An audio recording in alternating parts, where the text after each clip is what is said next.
हर हर महादेव। आप सभी का हमारे चैनल पर स्वागत है।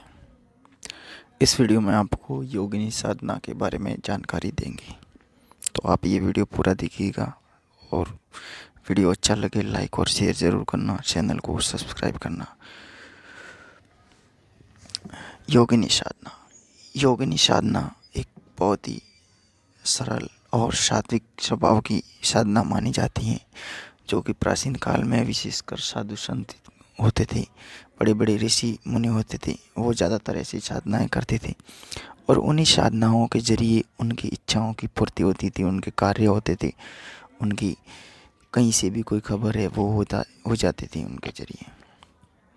योगिनी साधना एक ऐसी साधना है जो अगर माने तो पूर्ण रूप से सात्विक तरीके से इसको सिद्ध किया जा सकता है। इसमें कुछ नियम होते हैं जिसका कठोरता से पालन करना अति आवश्यक होता है। अगर आप योगिनी की साधना करना चाहते हैं तो सबसे पहले तो आपको अपने शरीर की यानी अपने बॉडी का पवित्रीकरण रखना पड़ेगा, आपको शुद्ध रहना पड़ेगा, आपका वातावरण शुद्ध रखना पड़ेगा। और आप जहाँ कहीं भी साधना करेंगे वहाँ का जो लोकेशन है, जिस जगह पे कर रहे हैं, वो बिल्कुल ही साफ़ सुथरा और सुंदर तरीके का होना चाहिए। चाहे तो आप ये साधनाएं घरों में भी कर सकते हैं, लेकिन घर की स्थिति अच्छी होनी चाहिए, जहाँ पे आसपास में कोई गंदगी ना हो। आप जिस कमरे में कर रहे हैं उस कमरे को आप बिल्कुल ही एक सुंदर तरीके से उसको सजाना, यानी अंदर से बिल्कुल ही उसको सुंदर रखना। इसके पोछे वोछे वगैरह लगा के उसकी दीवारों के कलर वगैरह हैं तो वो बहुत ही अच्छे तरीके से उसको करना है, उसके बाद में करना है। अगर घर पे करते हैं तो आपके आसपास में जिस जगह पर कमरे में या छत पर जहाँ पे करते हैं तो वहाँ पे आप कुछ पौधों की गमले वगैरह लगा सकते हैं आसपास में, 3-4 जितना हो सकता है बेहतर रहेगा वहाँ का वातावरण शुद्ध बनाने के लिए। इसके अलावा अगर आप बाहर इसको करते हैं तो आप किसी भी हरे भरे खेत खलिहान, कहीं पानी के झरने वगैरह हैं, कोई नदी है, कोई पहाड़ी क्षेत्र है, कोई एकांत मंदिर वगैरह हैं, तो ऐसी जगहों में भी आप कर सकते हैं ये साधना। इसके लिए बस यही होता है कि साधक को सर्वप्रथम तो इसमें पवित्रता रखना अति आवश्यक माना जाता है और उन्हीं के जरिए ये साधना सिद्ध होती है। अब उसमें कुछ सामग्रियाँ भी होती हैं, कुछ अपने शारीरिक नियम भी होते हैं, उनका भी पालन करना अति आवश्यक होता है, जैसे विशेषकर ब्रह्मचर्य का। तो योगिनी साधना बिल्कुल सात्विक और शुद्धता के जरिए मानी जाती है, इसलिए इसमें ब्रह्मचर्य का पालन करना भी अति आवश्यक रहेगा। कई बार क्या होता है कि योगिनी साधनाएं 1-2 बार करने पर भी किसी किसी को सिद्धि नहीं होती है, किसी को क्या बहुत से लोगों को सिद्धि नहीं होती है। तो ऐसे में क्या करना पड़ता है कि उसकी पूर्ण शुद्धता के साथ में दोबारा बार बार उसको करना पड़ता है। हो सकता है किसी को 10 दिन में सिद्धि मिल सकती है, किसी को महीने में, किसी को 6 महीने में और किसी को सालों भी लग जाते हैं। ये साधनाएं कुछ ऐसी होती हैं। ऋषि मुनि होते थे, वो तो उनका एक सफ़र होता था, उनकी जर्नी होती थी अध्यात्म की, और वो उस जर्नी में लगे रहते थे, उनका जीवन उसी में जाता था। इसलिए उनको नहीं लगता था कि इसकी सिद्धि 10 दिन में हुई है या 10 महीने में हुई है, क्योंकि उनका तो वो सफ़र है, उनका तो ज़िंदगी थी, वो ही अध्यात्म था। वो कभी दिन नहीं गिनते थे, वो कभी महीने नहीं गिनते थे, वो कभी वर्षों नहीं गिनते थे। वो बस अपने अध्यात्म की ओर चलते थे और अध्यात्म का आगे से आगे जो भी साधनाएँ होती थी, जो भी मंत्र वगैरह होते थे, जो भी अपनी जीवन की जर्नी होती थी, उसमें आगे बढ़ते रहते थे। तो इसीलिए उन ऋषि मुनियों को ये साधनाएं हैं वो जल्दी सिद्ध हो जाती थी।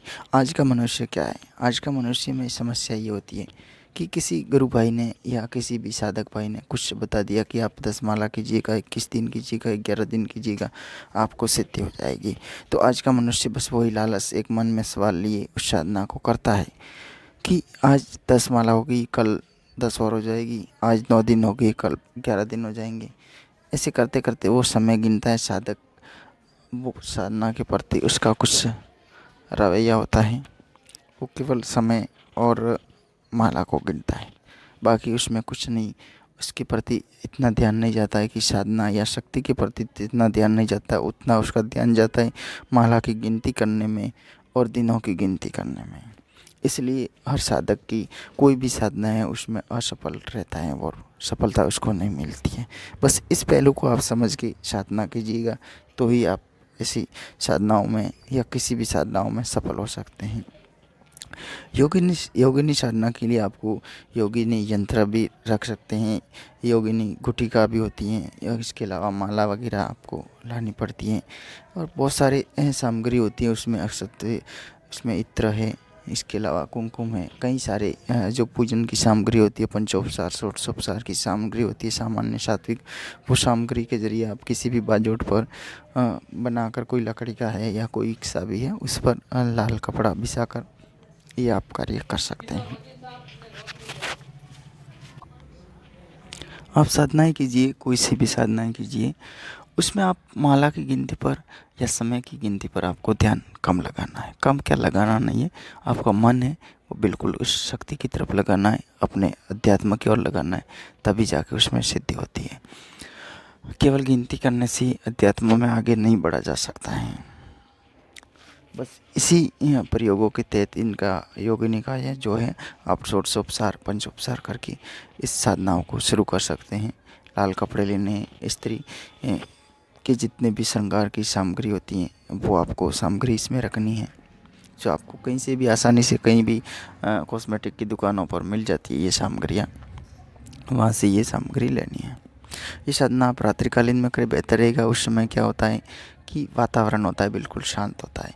योगिनी साधनाओं का वातावरण में बहुत प्रभाव रहता है, क्योंकि जहाँ पे भी योगिनियों की आप साधना करते हैं वहाँ का वातावरण बिल्कुल शांत सुनसान होना चाहिए और कुछ खुशबूदार और खुशनुमा होना चाहिए। वहाँ पे आप इत्र, अगरबत्ती, धूप, दीप ऐसी कुछ सामग्रियों का प्रयोग कर सकते हैं और उसके साथ में ये साधनाएँ कर सकते हैं। और बाकी को बहुत सारा कुछ होता है जो अपनी साधनाओं में करना अति आवश्यक होता है। विशेषकर इसमें यही होता है कि ब्रह्मचर्य का पालन करना भी अति आवश्यक होता है। इस साधना को आप पूर्ण सात्विक तरीके से करें, अच्छा रहेगा।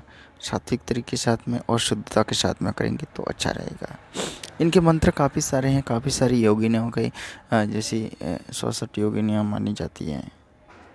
इसके अलावा बहुत सारी योगिनियाँ होती हैं, तो इनके मंत्र भी काफ़ी सारे अलग अलग होते हैं और उन्हीं के अलग अलग मंत्रों के आधार पर इनकी सिद्धियाँ होती हैं।